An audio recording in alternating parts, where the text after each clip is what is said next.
Hello, welcome back to Court TV Live. I'm Michael Ayala. Let's be honest. How do we know which of these two actors is telling the truth? They're both actors after all, and actors act.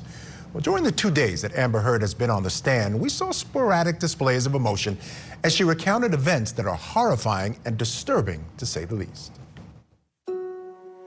I struggle to find the words to describe how painful this is. This is the most painful and difficult thing I've ever gone through. So much.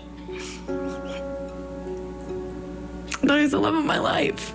I'm looking at him in his eyes, and I don't see him anymore. I don't see him anymore. It wasn't him. It was black. I've never been so scared in my life. It was black. I couldn't see him. And my head was bashing against the back of the bar, and I couldn't breathe.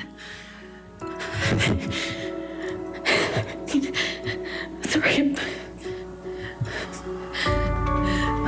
I'm sorry. I don't.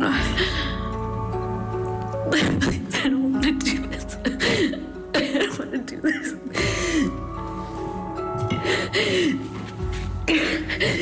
I don't know what happened next. I don't want to do this.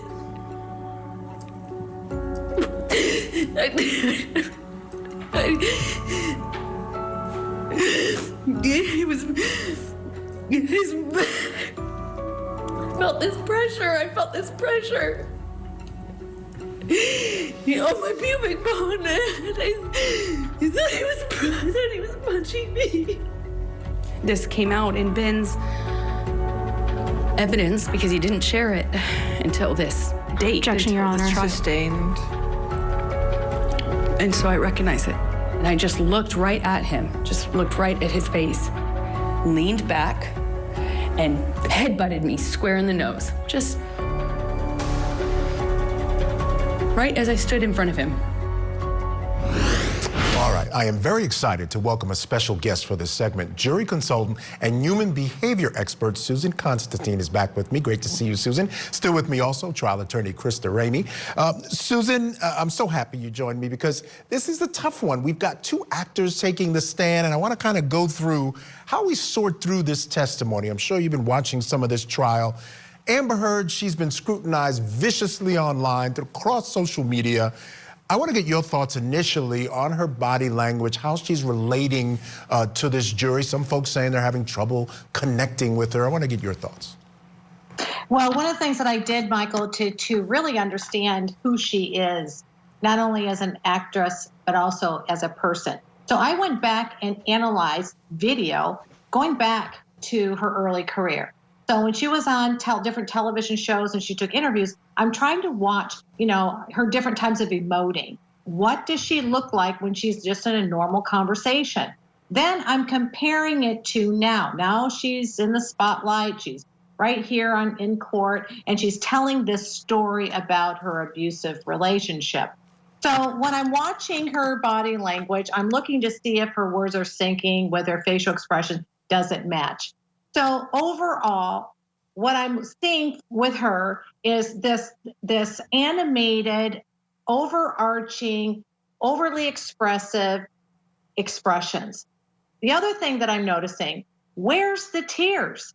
So I see her crying and getting herself all histrionic, but where is the tears? The tears are not flowing. She has these very rapid movements. She's jumping up and down in her chair. She's moving around. And those would all be indicative of somebody that's feeling uncomfortable. But I've looked at a lot of video, and I'm going to speak to your other guests too. In all of my years as a trial consultant, and I've worked on a lot of high-profile cases and watched them, I have never seen this type of demeanor and theatrics ever in any case I have ever worked on. This is the worst performance of Amber Heard in her career. All right, Krista, I've got to let you respond to that. You seem to think she was doing fairly well. Susan differs. Well, and I see where she's saying. I did notice that I was like, I can't really see if there's tears. I questioned that yesterday when I was watching. To this point, though, one of the problems that I've had with both Amber Heard and Johnny Depp's testimony is the level of detail. I've represented a lot of trauma victims, and as a trial lawyer, we want to tell a story in a way that has beginning, middle, and end, and it's easy for the jury to digest. Here, with a trauma victim, you would expect to have much more fragmented memories and missing pieces. And you don't have that here. You have a lot of detail. And so that to me is a little suspicious when a story is being told. But memories can be brought out through therapy, through lawyers questioning with evidence, and maybe putting together pieces for her. But to that point, I think that is problematic. Yeah, fair enough. And Susan, I want to Krista's point about the therapy. Could it be, in Amber's defense, she's gone through a lot of therapy. These things happened 6, 7, 8 years ago, different times, but all the way back to 2013. She's talked about it in court. She's talked about it with therapists. She's talked about it with her lawyers. Could it just be that some of that emotion is not there in the same way, and that's why the tears aren't flowing? Well, I think that she's trying to relive this again. She's trying to match the evidence with the emotion. She's trying to hypen it up. So to your point is that, yes, when a person has gone through trauma and they go through therapy, and it certainly will help them to kind of float through these very high stressful times when they have to express what happened.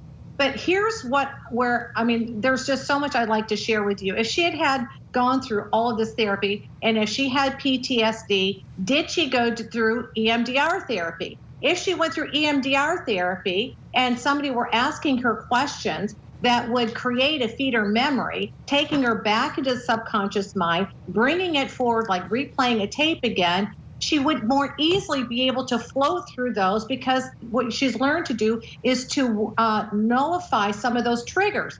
So who's triggering her? There's no one here triggering her. She's being asked a question, and then she's going on into her own dialogue, and she continually hyper escalates these particular events. Does not make sense to me at all. Yeah, I think I agree with you. I think it does. I don't know if it necessarily means she's lying, but I certainly think you're right. I think she's trying to trigger these feelings herself. I do want to get into Johnny Depp, some of the things we're seeing from him while he's sitting in that chair, while he's listening to the testimony. I want to play a quick soundbite. I want you to focus in on Johnny Depp here.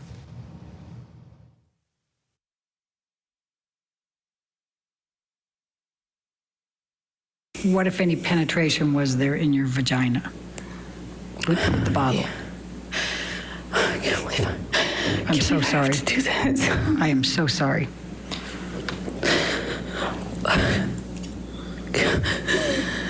Johnny had the bottle inside of me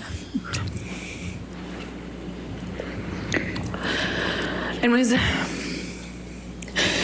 shoving it inside of me over and over again. Susan, arguably the worst story she's told to this jury, and there he is, turning, snickering, almost smiling, sarcastically. What do you read there? Yeah, that's exactly what he's doing. He's being very sarcastic. That is really what he's doing. So he stonewalls a lot. He doesn't like Amber. I mean, no doubt. He doesn't like to tolerate her. So what he does is he doesn't give her any attention. And his hands up like this, and when you want to cover in your mouth, you're doing everything you can to hold back what you're really feeling and wanting to say. So since he can't really speak it out, what does he do? He goes to his attorney, and he's got to release it there, and that's when he snickers, because he thinks it's a bunch of baloney. But he's also looking at his attorney for affirmation. Yeah, and Krista, so what effect does that have on the jury? That can be interpreted many, many different ways, especially in a case where we're talking about perhaps one person bullying another. That could just be seen as another form of bullying. Yes, it can be, and that's I'm so sorry. Oh, I'm sorry, that was for Krista. Excuse me, Susan.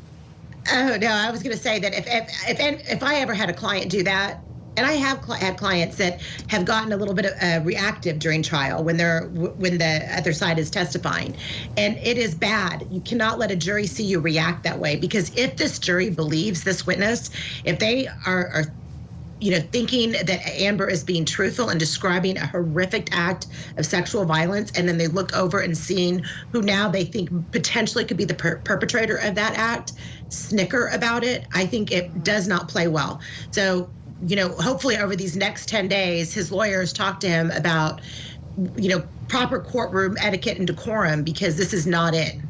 Yeah, I think his lawyers are playing along. I don't think they're going to tell him that at all, because it has not changed throughout her entire time on the stand. All right, Susan Constantine, there's so much to talk about, so little time. We absolutely are going to have you on the show again. Really great information. Truly appreciate you joining us tonight.